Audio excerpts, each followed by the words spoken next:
Bismillahirrahmanirrahim. This is Amna and today we will discuss about Pakistan and IMF. Pakistan और IMF का रिश्ता बहुत पुराना है, ठीक है। और वीडियो स्टार्ट करने से पहले मैं आपको एक बात बता दूं कि इस टाइम वो बच्चे जो पाकिस्तान में भी पैदा ही नहीं हुए, ठीक है, और हर आने वाली जो नई नस्ल है वो पाकिस्तान में उन पे कर्ज है, ठीक है। किसका कर्ज है भाई? IMF का कर्ज है, ठीक है। इतना हम पे कर्ज चढ़ चुका है कि अभी जो नस्लें आई नहीं हैं उन पर भी वो कर्ज है, ठीक है। हम चले जाएंगे, हम मर जाएंगे, हमारे बाद जो नस्लें आएंगी उन पर भी कर्ज होगा अगर इसी तरह की हुकूमतें आती रहीं और अगर इसी तरह हमारी जो इकोनॉमी है वो कोलैप्स होती रही तो यही हाल होगा, ठीक है। मैं बचपन से एक ही चीज़ सुनती थी कि पाकिस्तान का बच्चा बच्चा मकरूज़ है, ठीक है। मुझे ये चीज़ें अब अंडरस्टैंड हो रही हैं कि मैं कहती थी मैं तो नहीं हूँ, ठीक है। मुझे बड़ा गुस्सा आता था इस बात पे, कहती थी मैं तो नहीं हूँ, बट ये चीज़ें मुझे अब अंडरस्टैंड हो रही हैं कि क्यों ऐसा कहा जाता था। हम सबसे पहले देखते हैं पाकिस्तान और IMF को, देखते हैं इनकी हिस्ट्री, देखते हैं कि हम कब से लोन ले रहे हैं IMF से और क्या हाल हो चुका है इस टाइम हमारा, और क्या कोई पॉसिबिलिटी निकल सकती है कि हम इन लोन से अपनी जान छुड़वा लें, ठीक है। और वो हमेशा मैं एक सेंटेंस बोलती हूँ, beggars can never be a chooser. हम जब तक मांगते रहेंगे ना, हम तब तक एक मुकम्मल सोवरियन स्टेट नहीं बन सकते हैं। Now let's start Pakistan and IMF, ठीक। 1980s में Pakistan was too important a player in American foreign policy, ठीक है। अमेरिका की फॉरेन पॉलिसी में जो पाकिस्तान था वो बहुत इंपॉर्टेंट था, ठीक है। और 8 प्रोग्राम्स जो से थे वो मतलब कि अमेरिका ने सेट किए हुए थे पाकिस्तान को एड प्रोवाइड करने के लिए, ठीक है। फिर देखते देखते देखते देखते क्या हुआ कि हालात जो से हैं वो मतलब कि चेंज होते गए हैं। When the aid dried up, जब अमेरिका की एड ड्राइड अप होगी, अमेरिका ने कहा कि भाई अब हम पाकिस्तान को किसी किस्म में कोई एड नहीं देंगे क्योंकि हमारे रिलेशंस जो से थे वो मतलब कि with the best of time worse होना शुरू हो गए। Then the IMF stepped in and disbursement continued. Disbursement का मतलब होता है तकसीम, मतलब कि मजीद जो उनसे मतलब कि पैसा जो उनसे वो आपको IMF से मिलना शुरू हो गया, ठीक है। यूएसए से एड खत्म हुई तो IMF आ गया, ठीक है। IMF जब स्टेप इन हुआ है तो फिर हमने IMF से पैसे लेना शुरू कर दिए हैं, ठीक है। स्टूडेंट्स, अब मैं आपको एक स्टोरी की तरह समझाती हूँ कि कब कब कौन से टाइमलाइन पे पाकिस्तान ने IMF पे कर्जा लिया।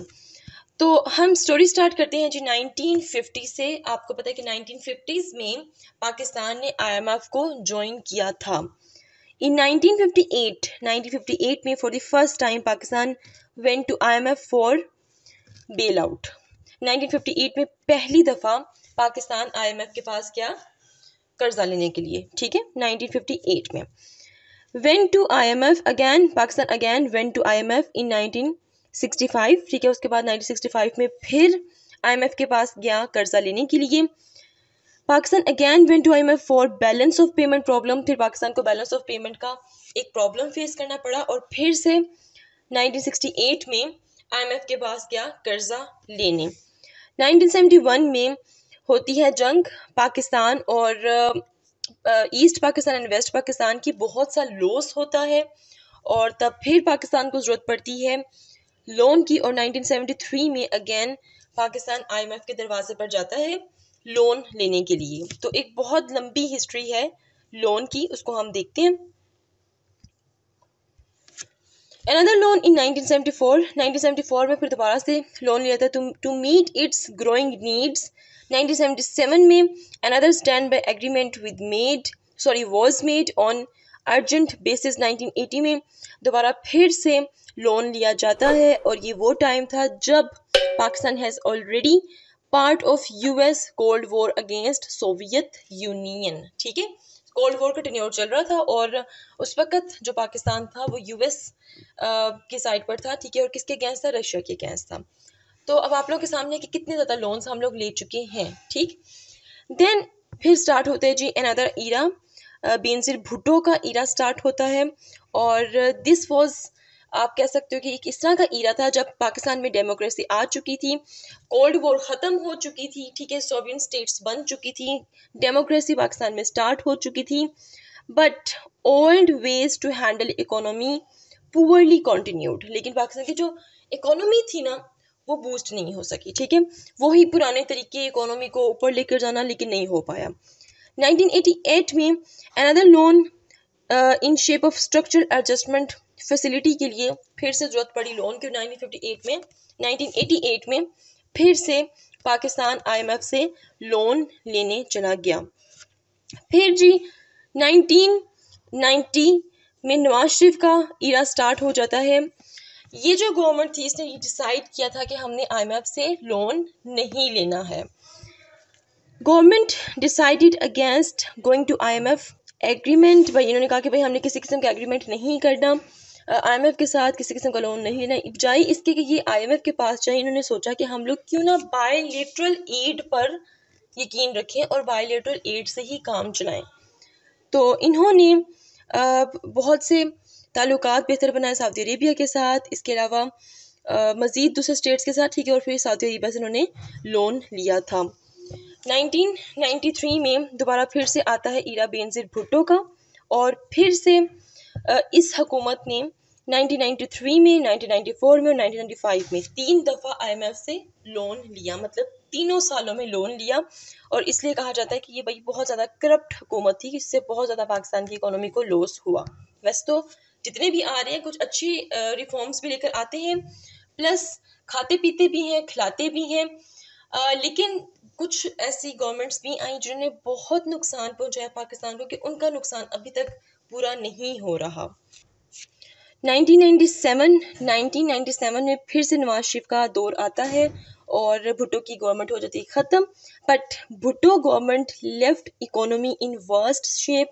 इतनी वर्स्ट कंडीशन में इकोनॉमी को छोड़ते हैं कि मजबूर होकर फिर से शरीफ गवर्नमेंट को जाना पड़ता है IMF के पास और अर्जेंट बेस पे लोन लेना पड़ता है। और पहली दफ़ा इस गवर्नमेंट ने IMF से उस वक्त कर्जा लिया था 1997 में, ठीक है। फिर हम बात करते हैं 2008 में यूसुफ रजा गलानी ये आए और इन्होंने $7.6 बिलियन IMF से लिए। फिर 2018 की हम बात कर लेते हैं। इमरान खान की हुकूमत आई, ठीक है।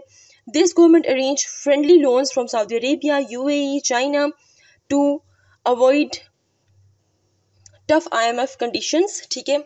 इन्होंने आकर पहले साल UAE मतलब कि दुबई, ठीक है, इसके अलावा सऊदी अरेबिया और चाइना, इसने कोशिश की थी कि इनसे हम लोग लोन लेकर और अपनी इकोनॉमी को ठीक कर सकें, ठीक है। लेकिन 2019 में इकोनॉमिक कंडीशंस वर्स्ट, ठीक है, इकोनॉमी जो सी वो मज़ीद ख़राब हुई है। They went to IMF for this 22nd time, ठीक है। और ये 22वां एक लोन था जो हम लोगों ने IMF से लिया, ठीक है, जो इमरान खान की हुकूमत ने लिया। IMF gave loan based on conditions like, ठीक है। उसके बाद IMF ने इनको लोन दे दिया, ठीक है, बट कुछ कंडीशंस इंप्लीमेंट की। कंडीशंस किस तरह की इंप्लीमेंट की? हाई की एनर्जी टैरिफ्स बढ़ा दिए जाएं, पेट्रोल की प्राइसेस बढ़ा दिए जाएं, इसके अलावा रिमूवल ऑफ एनर्जी सब्सिडीज़, किसी किस्म की एनर्जी सब्सिडीज़ नहीं देनी है, प्लस इंक्रीज टैक्सेशन, टैक्स को बढ़ा दिया जाए, ठीक है। इसलिए आप लोगों ने देखा था कि इनके दौर में बहुत ज़्यादा टैक्स जो था वो बढ़ा दिया गया था और हर चीज़ पे टैक्स लग गया था। फिर जी 2022 में दोबारा फिर से शरीफ गवर्नमेंट आती है और शहबाज शरीफ जो हैं वो पाकिस्तान के प्राइम मिनिस्टर बन जाते हैं। और स्टिल अभी इन्होंने भी ये डिसाइड कर लिया है कि इन्होंने भी लोन लेना है IMF से, और ये बस इस इंतज़ार में है कि IMF ओके करे और हम उनसे लोन ले लें, ठीक है। Currently loan is on hold पे है लोन, अभी तक इन्होंने लोन नहीं लिया, ठीक है। तो आप लोगों ने लोन की एक पूरी हिस्ट्री देखी है कि कब से 1950s से हम लोग लोन लेना शुरू हुए और आज 2022 आ चुका है, बट स्टिल हम लोग लोन पे लोन लेते जा रहे हैं। At no point was Pakistan cut off from its condition injections of external assistance। आपने देखा है कि भाई कोई ऐसा टाइम नहीं आया था कि पाकिस्तान एक्सटर्नल असिस्टेंस के बगैर चला हो। जो भी गवर्नमेंट आती है कहीं ना कहीं से इमदाद के लिए बैठी होती है, जो भी गवर्नमेंट आती है कि कहीं ना कहीं से इमदाद ले लें, ठीक है, और कर्जा चढ़ा के वो लोग चले जाते हैं। This history of continuous injections from abroad inculcated a warped sense of priorities in successive governments, ठीक है। तो आप लोग देख सकते हैं जो भी गवर्नमेंट आती है, ठीक है, उनको सिर्फ यही होता है हम लोगों ने लोन लेना है, लोन लेना है और लोन लेना है। कोई गवर्नमेंट ऐसी नहीं आती है कि जो इंटरनली पाकिस्तान को स्ट्रॉन्ग करे। सो यहाँ पे मैंने एक रिफॉर्म लिखी हुई है, rather than focusing on reforms to mobilise domestic resources, that is to encourage tax reforms and encourage productivity to promote exports in rapidly globalizing world। ठीक है, बजाय ये कि आपके मुल्क में जो डोमेस्टिक रिसोर्सेज हैं आप उनको यूज़ करते हुए टैक्स रिफॉर्म्स लेकर आएँ या उनको यूज़ करते हुए आप प्रोडक्टिविटी को इनक्रेज करें, ठीक है, अपनी अपनी एक्सपोर्ट को इंक्रीज़ करें। और दुनिया इस टाइम टेक्नोलॉजिकल वे में जा रही है, ठीक है, टेक्नोलॉजी में बहुत ज़्यादा प्रमोशन आई है, ठीक है, आपको भी चाहिए कि आप उस तरफ ध्यान दें बजाय ये कि आप अग्रेरियन स्टेट के तौर पर बनकर बैठे रहें। ठीक है, nobody in the world want to push an unstable nuclear armed economy. ठीक है, एक बात याद रखें, दुनिया में कोई भी इतना अच्छा नहीं है कि एक अनस्टेबल, ठीक है, जिसकी करेंसी डी वैल्यू हो चुकी है, ठीक है, इसके अलावा ऐसी कौम, ऐसा मुल्क जिनके पास न्यूक्लियर पावर तो है बट उनकी इकोनॉमी बहुत ज़्यादा डिप्लीट है, बहुत ज़्यादा कोलैप्स है, कोई भी बगैर किसी वजह के उनको स्टेबल नहीं करेगा। ठीक है, हमें खुद से कोशिश करनी है। हमें खुद से कोशिश करने का मतलब ये बिल्कुल भी नहीं है कि सिर्फ गवर्नमेंट ने कोशिश करनी है। हर वो पर्सन, ठीक है, जिसकी उम्र 20 साल से ऊपर है, ठीक है, वैसे आजकल के दौर में तो 15 साल अगर किसी की उम्र है तो उसको भी कमाना चाहिए। ठीक है, अगर किसी की उम्र 20 साल से ऊपर और अगर वो नहीं कमा रहा है तो वो आप खुद सोचें कि वो आपकी इकोनॉमी पे बर्डन है। ठीक है, तो आपने अपनी इकोनॉमी पे बर्डन नहीं बनना, अपने तौर पे स्ट्रगल करो, कुछ ना कुछ अर्न करो, चाहे कोई लड़का है चाहे कोई लड़की है, आपको कमाना ही है, ये अपने जहन में रखो, क्योंकि इस time this is the basic need of Pakistan कि हमें सबको अर्न करना चाहिए, चाहे हम थोड़ा सा अर्न करें but we have to earn something. हमें अपनी इकोनॉमी पे बर्डन नहीं बनना है। So this is all about Pakistan and IMF, और मैंने आप लोगों के साथ पूरी हिस्ट्री लोन की शेयर की है। If you have any question, do right your questions in comment section below and hit the like and subscribe button if you haven't yet. मिलते हैं जी नेक्स्ट हॉट इशू के साथ। अंटिल देन मुझे अपनी दुआ में याद रखिएगा। Stay tuned and Allah Hafiz.